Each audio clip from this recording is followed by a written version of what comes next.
Hello, people of God, people of Mount Carmel, my dear brothers and sisters.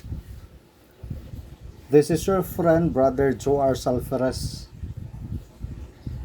I'd like to share with you this morning about our life as an OCDS Carmelite.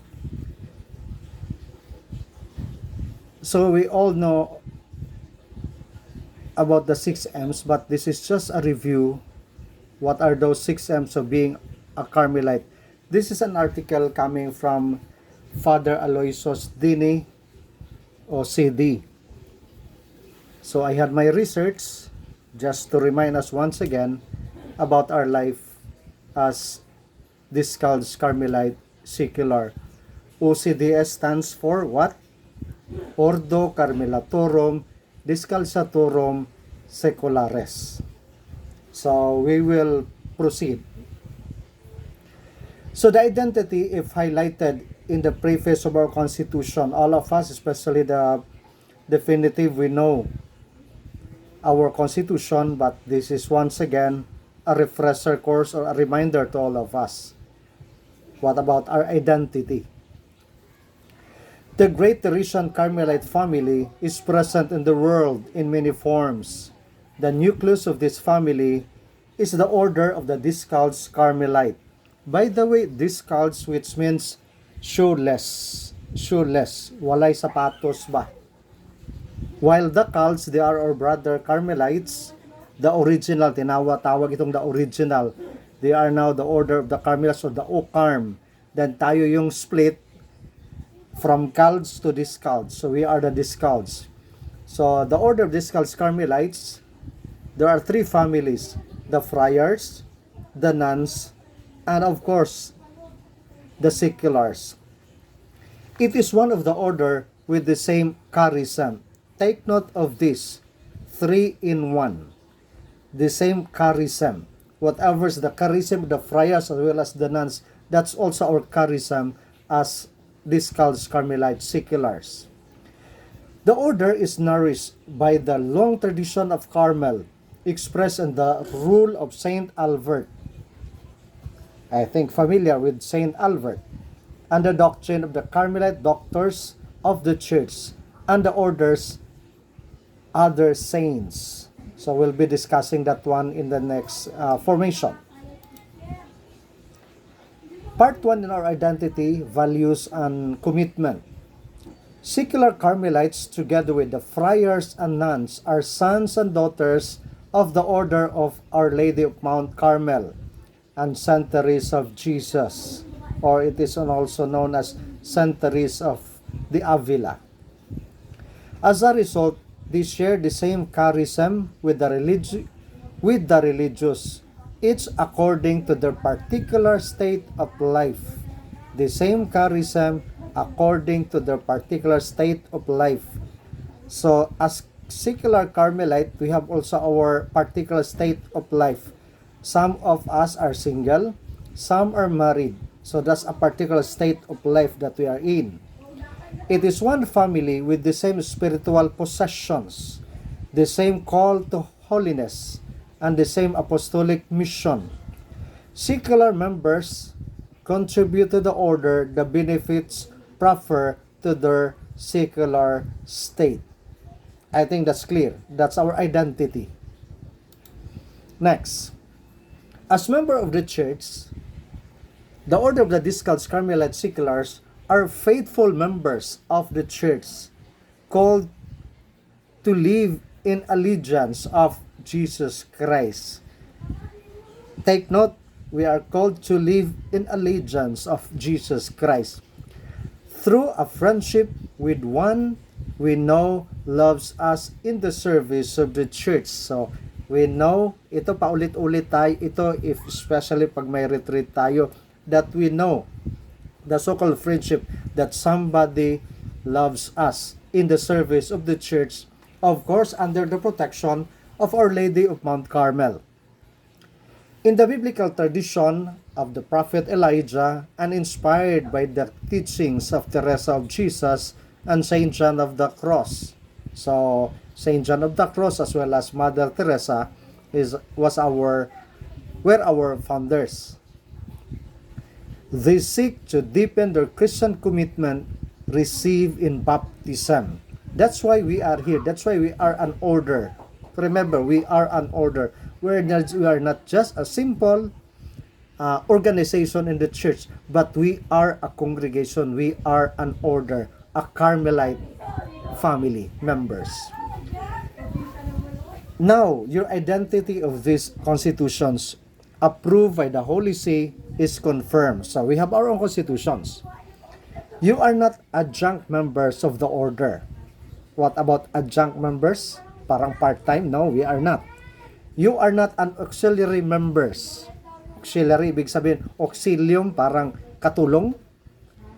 You are the order. Remember, my dear brothers and sisters of Mount Carmel, we are not just a simple organization, but we are the order. You are the order. I am a Carmelite. I am not simple organization in the church. The secular order is present in the countries where there are no friars and no nuns. It is amazing how fast it is growing. Okay? Take note. So there are 40,000 secular order members of the 90 countries. Remember, 90 countries.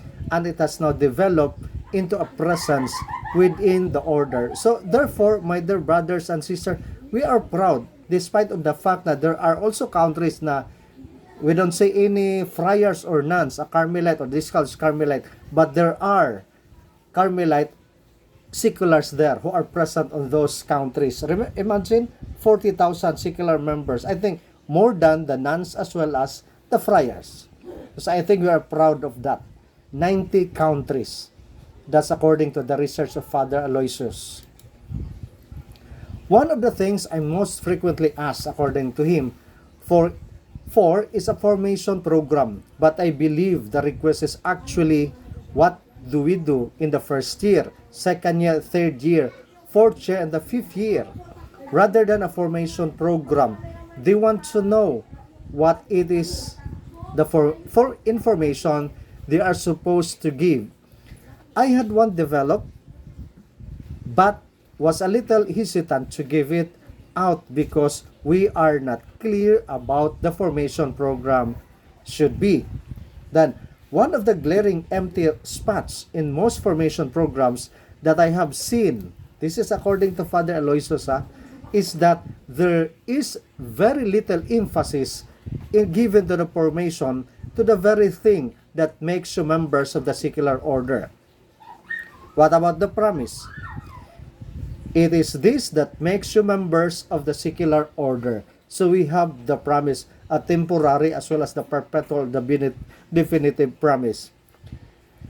Not Saint Teresa of Jesus, not Saint John of the Cross, and not the spirituality of how we to pray and how to use the Bible for Lectio Divina. There are many people who use all those things who are not members of the order. And because this formation for the promise is lacking, many times people do not understand themselves as members of the order. They understand themselves as Carmelites, but not as member of the orders. Of the order. I am a member of the order because I belong to a province that received me, in which I made my commitment, and therefore I'm a Carmelite because I'm incorporated. So those were the observation of Father, but now we have to claim that I am a member of the order because I belong to a province. So we have the Philippine province that received me or received us, in which I made my commitment. So when we had our perpetual promise or the definitive promise, and therefore I am a Carmelite because I am incorporated. I am Carmel, and we have to be proud of that in the name of God, in the name of the church. Take note. Another area that is lacking, another observation of Father Aloysius, in the formation programs is imparting the true understanding of the community. Take note, imparting the true understanding of the community.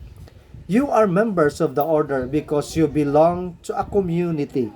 So here we are happy that 12 of us are definitive members and some are temporary profess, the others are novices, and we have aspirants. Once again, you are members of the order because you belong to a community. Once again, we have the Saint John of the Cross community, and we are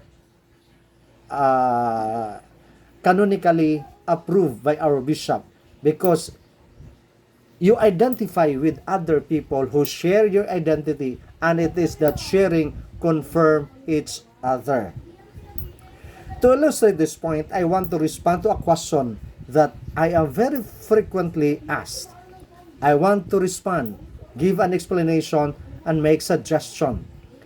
This question comes from the presidents and the council members, but mostly from the formation directors.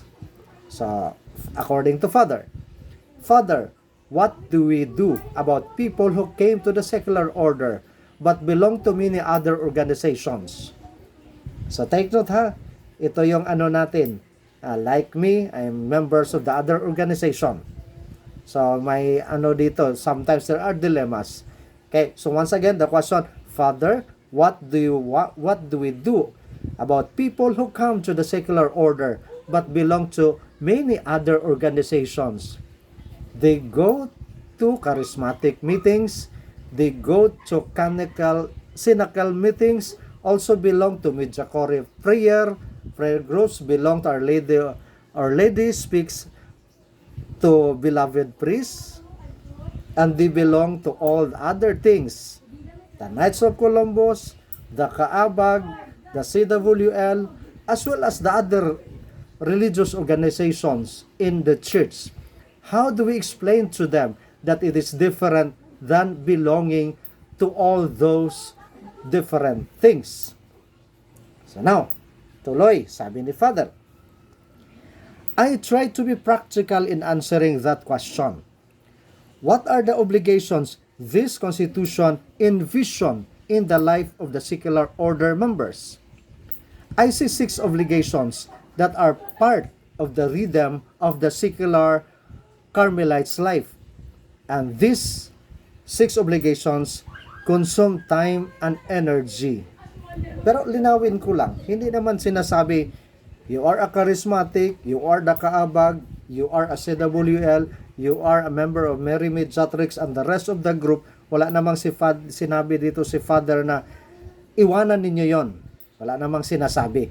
But ang punto lang dito, the 6 obligations consume time and energy. And for us, and I know, I for one, also a member of the Kaabag as well as the Knights of Columbus. But I have to see to it that ang nangingibabaw dito ngayon, because I have my commitment that I am to be a Carmelite for the rest of my life. Kaya nga napansin niyo every time when I attended seminar doon sa this is one of the issue talaga, kasi yung iba mas inuuna yung religious organization sa simbahan. But remember, brothers and sisters, this is now the high time for all of us also to reflect, to rethink, or to think it 100 times na we have to prioritize. We have to prioritize our commitment as member of the secular order.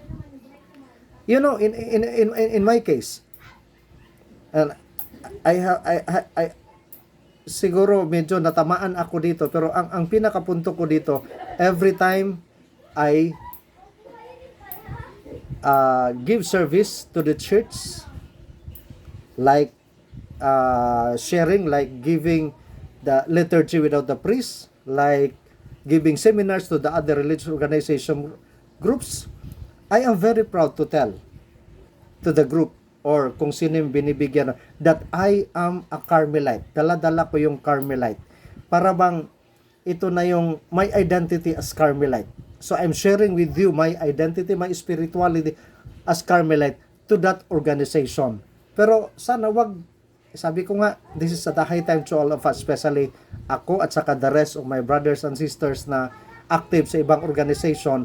Sa atin lang, kaya nga isa-isahin natin yung 6 M's natin para we'll be reminded once again. We'll be reminded once again of our commitment as Carmelite member. So the first M, out of the 6 M's, the first M is meditation. I think ginagawa natin to palagi during our meeting, then in our everyday life, in our own free time, and of course, dapat sana for the rest of our life as Carmelite. So what about this meditation? Carmel is identified with meditation. Yan. I'm using the word meditation as opposed to the word contemplation because we know that most of us wait a long time before God gives us the gift of contemplation. Take note. The word is meditation. According to Father, ang ginamit niya, sabi niya, not contemplation. So, we meditate and do mental prayer if you would like to use that term. Meditation is our daily devotion under the inspiration of Our Lady of Mount Carmel, who is Our Lady of Meditation. Take note, Our Lady of Mount Carmel is Our Lady of Meditation. It is that way of relating to God that is specific to Carmel and Carmel's love, devotion, and relationship with God. So Father continued, so I put that in the first place because we can do that no matter where we are. Okay, that meditation, wherever we are, we can do it. Traditionally, we use about the 30 minutes a day. It might be 15 minutes in the morning and 15 minutes in the afternoon, or it might be 30 minutes at one time. Sometimes, it might be 10 minutes 3 times a day, depending on the work or family schedules and other things. We have to be practical, but we are conscious of having to do that. We are conscious of wanting to do that. Common sense, that's the Carmelite spirituality. Meditation, it is the first place as the first of our daily obligations that takes 30 minutes of our day. That's in the part 3 on our Constitution. If you take note, if you consult our Constitution, the witnesses to the experience of God, particularly page 17 to 24, is entirely on prayer. So first, as Carmelite, that's our identity. Wherever we are, we have to pray. We have to meditate.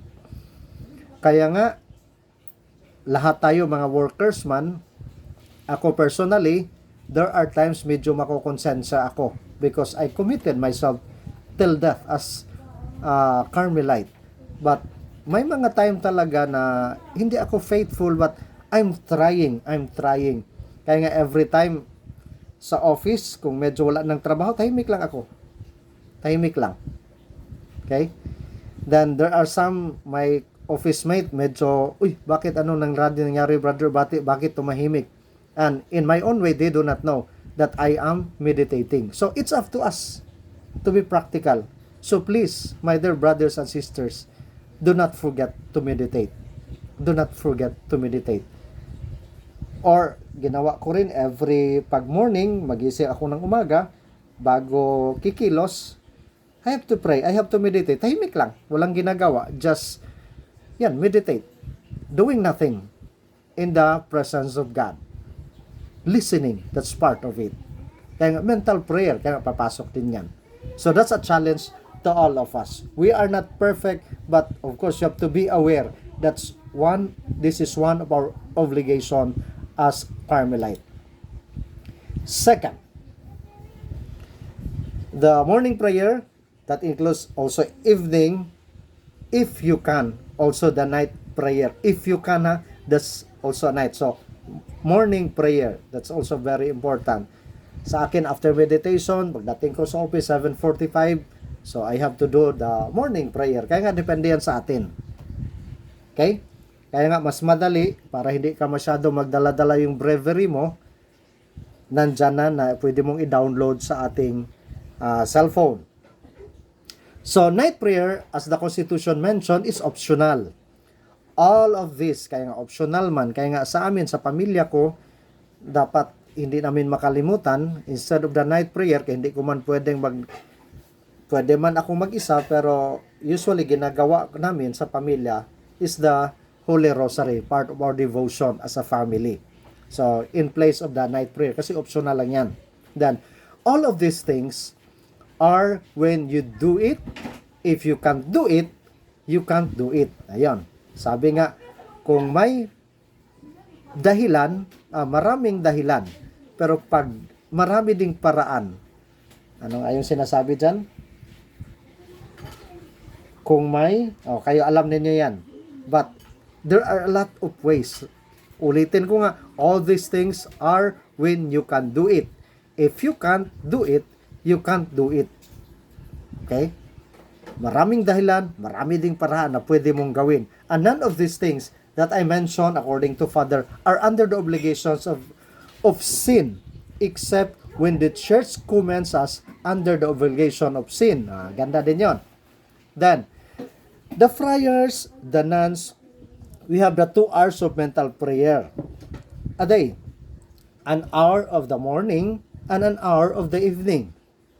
Our office of the readings, the morning prayer, midday prayer, the evening prayer, the night prayer.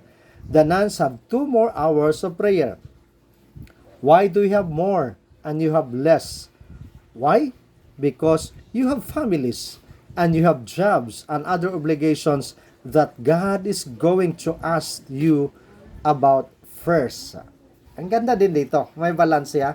So, since we are Carmelite, sila, naiiba talaga yung mga kamadrihan natin at saka yung mga mongha natin at saka mga friars natin kasi may focus sila. Tayo, we have our priority, the family. We have our families. Pag wala lang, we can do it. But, according to this, as I understand, wag din talagang kalimutan. Wag din kalimutan. And I know we are doing this one.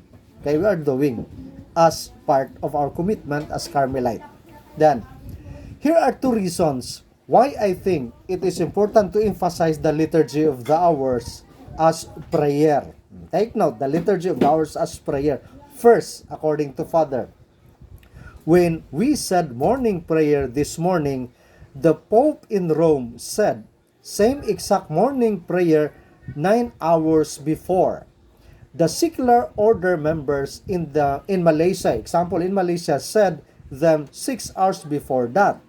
When you are at home by yourself and you are saying morning prayer or evening or night prayer, you are not doing that alone. You are joining other people. Take note of the first reason. Hindi ako all of us. All of us. Okay? Not only the priest, not only the religious, not only the lay people, but also, of course, we are a lay. We are a secular Carmelite. So, hindi ka nag-iisa. Kasi this is the prayer of the church. Itong the liturgy of the hours. Yung binabasa natin, pinipray natin. Kaya hindi tayo nag-iisa. This is the prayer of the church, so we have to do it. Kung baga, miambit kita. Sa atong pag-imambit, miduyog kita in solidarity with those faithful in our church. That's the first reason. Second, according to Father Aloyso, second reason is you are not picking texts that are pleasing to you. That's not prayer. That's self-consolation. How can you hope to convert to the will of God if you are making the word of God convert to how you feel?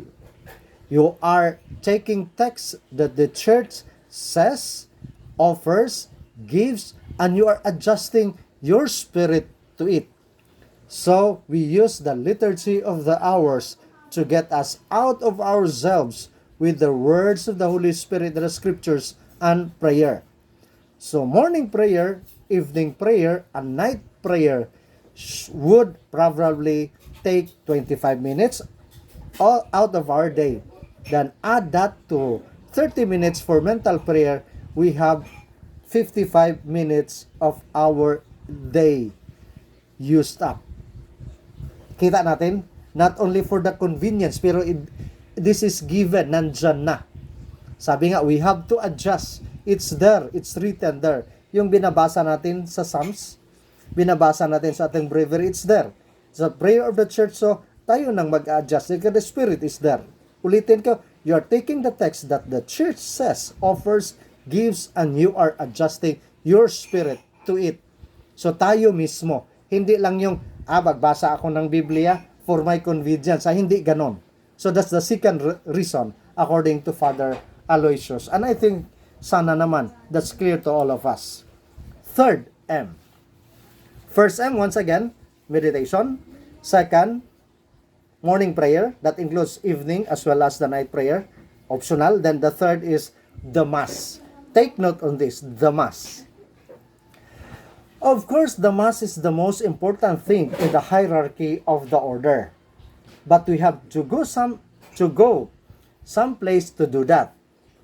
Morning prayer, evening prayer, night prayer, meditation, we can't do it on a plane. We can't do it at home. We can do it on the way to work. We don't have to go to the church to do those things. But if we go to Mass with some frequency, more than once a week, more than Sunday, which is an obligation, by the time you get up, leave, you drive to church, go to Mass, drive home. We're talking at the minimum 45 minutes to an hour or more time. So that's 30 minutes for mental prayer plus 25 minutes for the Liturgy of JoArs plus 40 minutes for the 45 minutes for the Mass equals an hour and 40 minutes. So that's in the Mass. Okay, I think malinaw din. So once again part of our obligation, pero ginawa naman natin, tayo, personally, there are some na everyday they do it everyday. Pero in our church, diba, to go to Mass on Sunday as the holy days of obligation. But nowadays, we have the problem of this pandemic, and I think, virtual tayo ngayon. So if it is virtual, so therefore, why not open your cell phone, then join the Mass. So yun yung panawagan. So that's the point there. So that's another, the Mass. Very, very important in our life as Carmelite. Third, Mary. Si Mama Mary. We are a Marian order of the church. And there may be some expressions of the devotion to Mama Mary that we want to practice every day if we can, like the Holy Rosary. That's a devotion. Our first and primary devotion to Mary, however, is expressed in meditation. Malinaw ito. Kung may devotion ka man, mayroon ka mang other expression, do it. But as Carmelite, our first and primary devotion to Mama Mary is expressed in meditation. Looking as Mary did in St. Luke's Gospel twice at the life of Christ and meditating on these things in her heart. That's why our primary Marian devotion, ulitin ko, is meditation. We wear scapular. Many people say that the rosary every day, like what I did in my family. So let's add another 15 minutes to say the rosary for those who say the rosary. So it's not mandatory. Therefore, ulitin ko, it's not mandatory. But this is an obligation. If it is not mandatory, so therefore, pwede nang hindi mo gawin. Okay? Pero pag nasanay ka, part of your devotion, to pray the rosary, do it. Okay? Then, The rosary is an expression of devotion. If you do say the rosary, there's another 15 minutes. So you can have an hour and 15 minutes every day. And we still have 2 M's to go. So, lapit na tayo. Lapit na tayo. Once again, meditation, morning prayer, including evening and night prayer. Then what else? The Mass, the number 4, the devotion to Mama Mary. Kaya nga, I remember my founder before, Saint John Bosco, he said, have devotion to Mary, and you will see what miracles are. And of course, you have to do that because we are a Marian order in Our Lady of Mount Carmel. So pray the rosary. There are already a lot of testimonies about the power of prayer, especially praying the Holy Rosary. Okay? But once again, as Carmelite, kung hindi ka man nasanay sa Rosary, ulitin ko, sabi ni Father, at sabi sa ating life, the first and primary devotion to Mama Mary is expressed in our meditation. Like what Mama Mary did. Yun bang, she just ponder about the goodness of God, about the goodness that she received. Tumahimik lang siya, like Mama Mary. Tandaan natin yon. Tahimik lang. Ka lang magsalita. Then follow the will of God. Kung anong gusto niya. And that's the power of prayer. And that's part also of our devotion to Mama Mary. So, this is what we are trying to explain to those people when they come to the secular order, or the people in the secular order, as to what we are, what they are doing when they are joining us, what are their obligations. The first 4 things, once again, the meditation, the morning prayer, the Mass, then Mama Mary, they are part of our personal daily life as an individual member of our order, a secular order. And other 2 M's are little bit different, okay? Because they are not part of our daily life, but part of the energy flow, you might say, of the secular order members. So what are those? Last 2. The meetings. So take note, the meetings. There are so many things that fit into this category of meetings. Formation, information, and fellowship. When you talk about formation, not just the formation of individuals, but also the formation of the community as community. That's what we are doing every month. It is not a collective group of individuals who love Our Lady and love Carmelite spirituality. It is a community of people who have made a commitment to each other. So, yun ha. We are a community who have made commitment to each other as community. It is very clear that you make your promises. We make our promises. You make it to the community. You are incorporating yourself as members of the community. Kaya nga, when I made my definitive promise, I feel that I am not worthy to be part of your community. That's why I cried, because of that unworthiness. And I think not only me, but some of us. Kasi parang hinramdam mo, ako ba ito? Am I really willing to commit myself to the community and to the church and to Christ? Kaya nga, yung hindi tayo karapat-dapat. Kaya nga, ramdam na ramdam natin yon. Kasi hindi ito basta-basta. This is a vocation. A secular Carmelite, this is vocation. Ulitin ko ha, we are an order. Okay? Then, another important understanding that is mentioned in the Constitution is that the spiritual assistant is not meant to be formation director for the community, because it is not his job to form individual members of the community. His job is to define the Constitution, is the support and assist the president and the council and the formation director. So malinaw ito ha. Tayo mismo.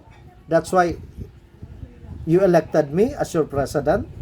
we have our formation director, then we have our council. So dapat tayo yung mag-form. Our spiritual assistant by the name ngayon si Father Oscar, ulitin ko, ang role niya is just to support and to assist the leaders, to assist me, to assist the council, and to assist the director. That's why tayo, sama-sama tayo to grow as a community, to grow as Carmelite, to grow as Discalced members of the Carmelite. Okay? So magtulungan lang tayo. Si Father is just our support and to assist us in our endeavors, in longing, in going, in parang pagpapanday natin to go to the kingdom of God. Then, that is part of the forming community. Because if the leadership of the community understands their responsibility and their role, then the community begins to take shape and its identity becomes clear as a community of people. The council has to function properly. So ito din yung panawagan ko. Lahat tayo, you elected me, but please also tell me what to do kasi baguhan lang tayo. Kaya nga sabi ko, hindi ako pwedeng lalayo kay Brother Joe kasi siya yung ating elder. Okay? Sana lahat tayo, we have to grow in our spirituality as Carmelite. Okay? Kaya nga, this is a challenge to all of us that the council has to function properly and all must realize that the council is the superior of the community. Okay? Not the president, hindi ako, that's as you elected me, but our council, tayo, lahat, especially the elected council members. The superior of the council is the provincial and the superior of the provincial is the general. Kita nyo? So, may hierarchy kasi yan. But in our community, tayo yun. Especially the council members. Okay? That's why it's good to form ourselves. That's why panawagan, please join the meeting. There are times na hindi, we cannot make it. Wala namang problema. Kaya may mga excuses naman. Pero if everyone mag-excuse tayo na nawala yung pinag-usapan, that's really the problem. So I'm not saying kasi there are, sabi nga kanina, pamilyado tayong tao, may mga trabaho tayo. Pag there are times na wala ka talaga, hindi ka man ang pilipilit. But I think your hearts and minds, kahit na wala ka dyan, nandoon because we are a community. I think malinaw yan, mga kapatid. But in order for the council to function properly, it has to function in a certain way. It has to be educated, formed to function as the leadership of the community. When we speak about the formation of the council, there are some things that have to be understood about the councils and the way they function. If you are a member of the council, you have an obligation to the other members of the council and to the community to respect the privacy of the council. If a members of the councils reveals outside to the council decisions that have been made regarding candidates or other important matters, it could result in the division within the community and stifle the freedom that the councilors should feel within the council meetings. How can the council arrive at the good decision if the councilors are afraid to speak, afraid to express themselves, because they are afraid that their opinion is going to be repeated? Confidentiality is a practical and necessary points. Okay? Ang ganda ng samahan natin with my experience, although we are not a perfect community, but we are trying to be.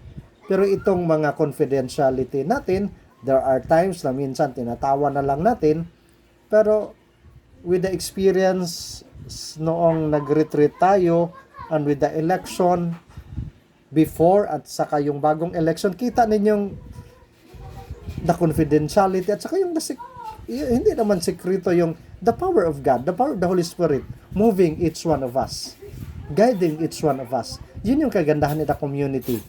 Although may konting alitan, but that's part in the community. Kaya nga, when I was a religious, ganun din.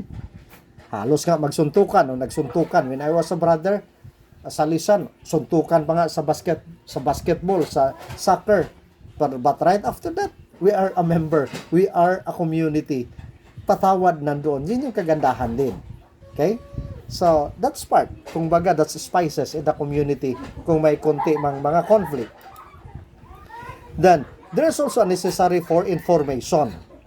Kanina, formation. Now, what about information? We call them formation classes. But I'm going to call them information classes. That's in the mind of Father Aloysius. Formation classes, but we call it information classes. That's why ito din yung sinunod ko na I'm also doing an information classes. But this is just a refresher course to inform each one of us, especially to our commitment, the 6 M's, where information is passed on these various stages of those being formed. Remember that there are 3 stages in the initial formation. So ito na yon. Those in the aspirancy, na dumaan tayo dito, at saka may aspirant pa tayo ngayon. Those in the 2 years preparing for the first promises, so those our novices. So ngayon meron tayo, Bro Shan, Bro Rick, sino pa, Bro Ayan, si Bro Phil, si Bro Rhea. Then, and those in the 3-year period before the definitive promise, yung the temporary promise. So, ito yung stages. Aspirancy, we have the novitiate 2 years, then the 3 temporary promise as well as the perpetual promise or definitive promises. So, I hope in those 2 years prior to the first promise, there are enough preparation for the importance of the promise and what it means. Not just what thus Saint Teresa teach about prayer and how to use the Bible. I'm repeating this again because it is a very important point to understand the consequences of making the promises. Then the 3rd period of formation for 3 years, there is a preparation for the final promises. So, there are different stages in the information that need to be given. And they can't all be given at once. Kaya hinay-hinay lang. That's why that's a stages.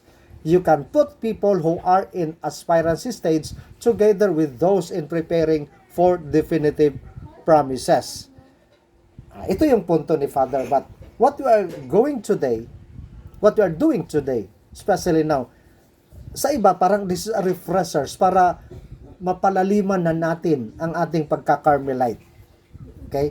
Carmelite man ako pero pagkulang. Kaya nga, hinay-hinay. Ito yung isa sa mga napag-usapan namin sa council na hinay-hinay. We have to refresh. But there are times na hiwalay din tayo. Pero nakita ko kasi na pag ganito, we'll be reminded once again. Yung nasa novitiate, then sa temporary, nasa perpetual, especially tayong nag-definitive na, we'll be reminded once again. Parang we'll be refreshed once again of this, of our spirituality, of being a Carmelite. In some communities, I have found, according to Father, that everybody from the oldest to the youngest, including those who have made definitive promises, are all together for the formation program. That's not really good formation. So that's his idea. You can put people on the aspiring stage in those who are in the definitive promises. If I'm a teacher of mathematics and put first graders into the 8th graders, it would not work for the obvious reason. Paragraph 36 of the Constitution states that very clearly that there is a gradual introduction to the life of the secular order structure. So it's important to understand that it is done in the stages. It is gradual introduction to the life of the order. So, ganito yung punto sa ginawa natin ngayon. Hindi naman sa lahat na panahon na gawin natin buo tayo. But maybe sa susunod, kagaya sa ginagawa natin itong bago lang na mga novices natin. So, kanya-kanya may naka-assign dyan. So, maganda yung ginawa ni Brother Joe. And I think they know. Pero ang ginawa natin for the meantime, parang this is parang a refresher to all of us. Kasi usually, marami naman tayo. Ang aspirant natin, may ideya naman siguro sila dito, but nare-refresh lang din tayo. Okay? Kasi maganda ditong punto ni Father Aloysius. Then, the purpose of the aspirancy is to give the community an opportunity to make an adequate discernment of the person who is coming after the initial period of the contact of the council. The community may admit the applicant to the more serious period of formation that usually lasts for 2 years leading up to the first promises. Our communities are not factories of Carmelites. We are put where we put people on the conveyor belt to form them, and once you have finished the aspirancy period, you have to enter into the second period automatically. How can that be good formation? Kaya nga, may phases nga. Hinahinay lang. Okay? So the Constitution especially say that it is the Council's responsibility to decide if the person is ready to begin to the next stage. And the Council might not be ready, or the person may not be ready. So does that mean that they either go home or have to begin the next stage? No. It may be necessary to add a few extra months. So, pwede din ma-extend ha. If you have a fixed time, for example, 6 months or 12 months for aspirancy, you can lengthen it by 1/2 of the original time. Either 3 to 6 months depending on your term of aspirancy. Same with the second period where there is 2 years. You can lengthen it up by 1 year. The third period of 3 years can be lengthened by 1.5 years. This will be helpful for our communities because then they will take extra care of making decisions in informing and forming our people. So maganda. Kaya nga ngayon na mahuway sila si Bro Rick, si Bro Sean, but wala naman silang record, bumabalik sila. Si Bro Ayan, bumabalik sila. So na-extend lang. So wala tayong linabag sa our constitution. Na-extend lang sila. Okay? Then at the end of this stage, with the approval of the council of the community, the applicant may be invited to make the first promise. So with the approval of the applicant, maybe see the language that is used in here. It's not necessary that they may be invited to make the promise after 2 years. Maybe sila mismo, kaya nga, di ba nag-a-apply kami. Then after that application, my deliberation with the council, okay ito, tuloy-tuloy ito. And of course, that's power play na yan sa Holy Spirit. Through the guidance of the Spirit, so the council may decide kung tuloy-tuloy ka. So same is true with the formation of the religious. Magiging pari ka. May mga na-extend dyan. So ganun din sa atin. Wala namang problema siguro. As long as you are on the right path, hindi ito nagmamalik. Kaya nga, huwag magpadalos-dalos in a decision making. Kaya nga si Father Benedict, naalala mo dati, we have to fast track everything, but if they are ready, go. Pwede naman dang ganon. Pwede naman ganon. Pero, is the candidate ready? The formandate ready? So, that's a question also. So, ito yung pinupunto ni Father Aloysius in the formation. Next. In the last 3 years, the initial formation, there are deeper study of the prayer, the scriptures, the documents of the church, the saints of the order, the formation, the apostolate, and the order. At the end of these 3 years, and the applicant may be invited to the council to make definitive promise. One of the differences between the constitutions versus the rule of life, that is, in the rule of life, the spiritual assistant had the right to veto the decision of the council to admit someone to the various stages of the formation. So, ayun, pwede na mag-bat-in doon ang spiritual assistant. And that's gone, sabi nga, nawala na yun. So, the council now has the responsibility of making those decisions and carrying out those decisions. We are not just forming individuals, but we are forming communities. It is this person capable of being a member of the community? Not are they capable of praying? Or not are they capable of saying the rosary every day? Or not if they are very faithful to the Mass every day, but are they capable of being members of your community? Are they capable of relating to each other in the community? Malinaw yon. Okay, we are talking about community life.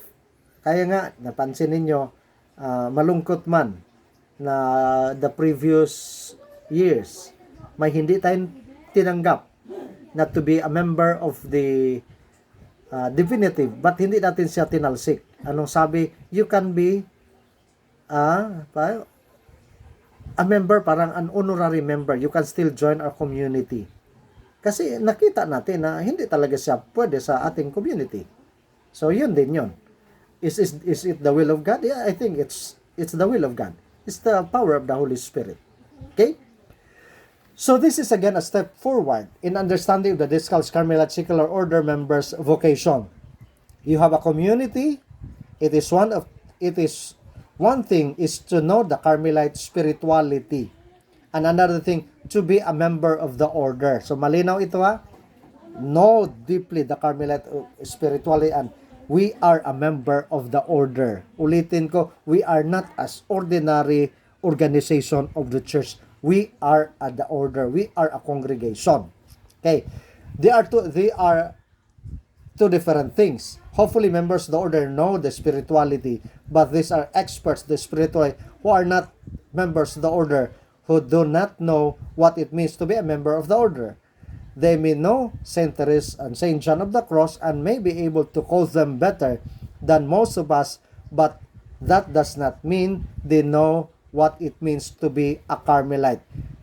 You are a Carmelites, I am a Carmelites, we are a Carmelites. The nuns are Carmelites, the friars are Carmelites. So, dapat tayo yung may alam.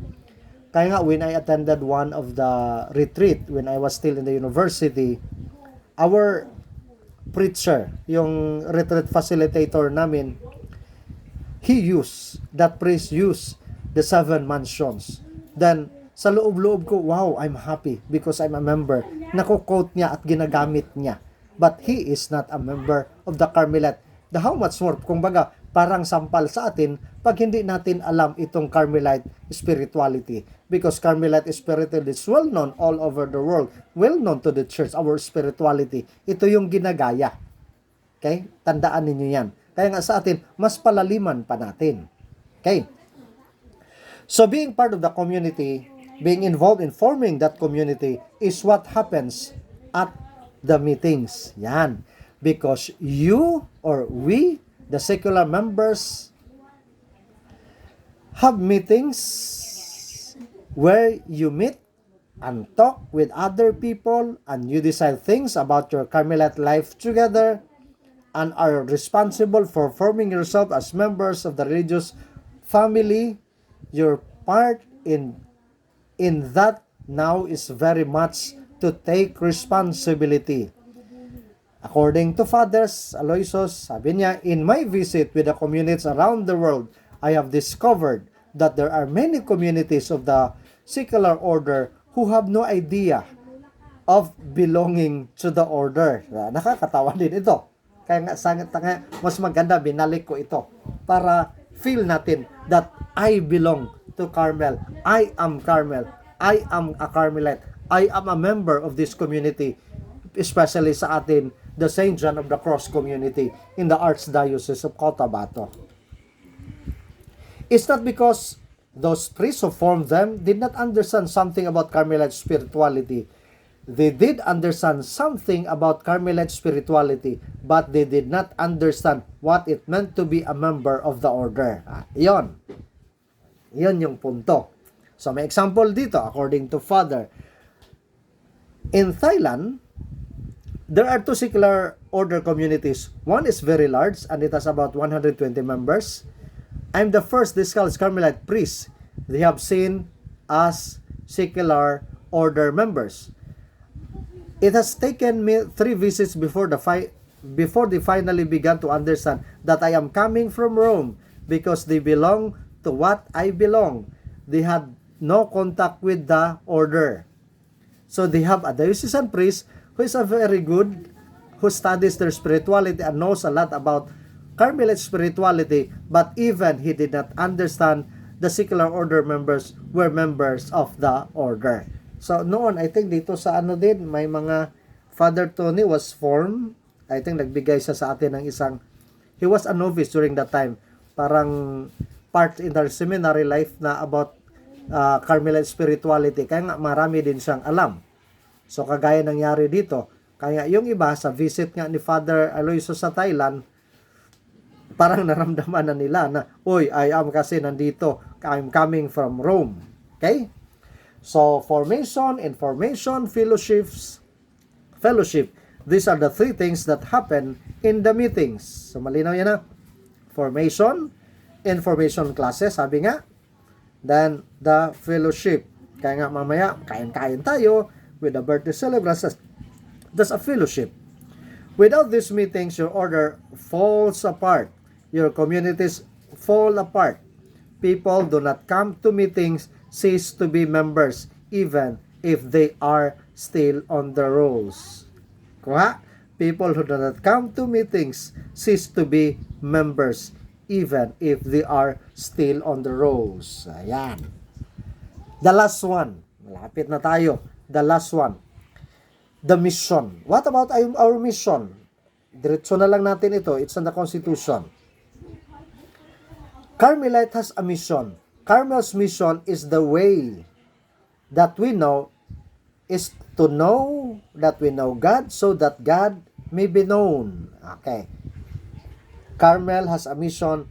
Carmel's mission is that we know God so that God may be known.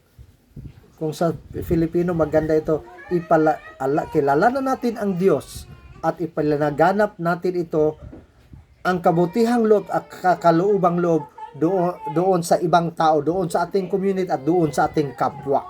So that's a Carmel mission natin. Okay? That is what we receive by being Carmelite. We know God. That's a gift of our vocation. We know God. And this God na alam natin, ito yung ipalaganap natin sa iba. Of course, sa ating pamilya, sa ibang tao sa ating simbahan. That we know God who loves us so much. Okay? But it's not just for us. Take note, it's not just for us according to Father. It's so that God may be known. Okay? God may be known. There is a fairly new 2-volume book of the concordance of the writings of the centuries in the Spanish, and 810 times in the concordance, centuries uses the verb to serve. In the Spanish, to describe the life of prayer. And in the Teresan Carmelites do not have some fantastic image of Saint Teresa that removes her from the service, from doing for the service, doing for others, for God. So once again, our mission is to know God at ipalaganap natin itong Panginoong ito na alam natin, nagmamahal natin doon sa kapwa. And yun ang ating bukasyon. Yun yung panawagan. Not just, once again, not just for us, but it's so that God may be known. Continue according to Father. When I went to be a Carmelite, I thought I had been off of cloister place praying. I didn't know who was going to do the dishes, but I was sure I was going to pray. There's a quote from Saint Teresa that says that works is what the Lord wants. Then works. She is saying to these cloistered nuns, the reason that God is giving us grace to know Him through the life of prayer is for us to do something. We cannot do it without prayer. In the Constitution, chapter 3, it is entirely for prayer. So therefore, pray, pray, pray. Okay. The verb used, serving, is the purpose. It's a Teresan verb that is used when talking about prayer life. Serving. If she uses it 800 times and 10 times in writing about the life of prayer, then there must be something very specific about that verb. Once again, the mission that you share in is to know God. The Carmelite interior life, so that God may be known. So, once again, my dear brothers and sisters, that's our Carmelite mission. We can call it apostolate. When I speak about the mission of the secular order, I speak doing something as a community, especially together with the friars in terms of helping to spread the Carmelite spirituality. So with that, my dear brothers and sisters, I hope you learned something. You are being refreshed by these 6 M's. Mabuhay tayong lahat. Tuloy ang ating serbisyo. Welcome sa ating lahat, sa ating community. We'll pray each other to be magiging stronger community tayo as Carmelite, Discalced Carmelites. Thank you very much. Dalaygon ang Diyos.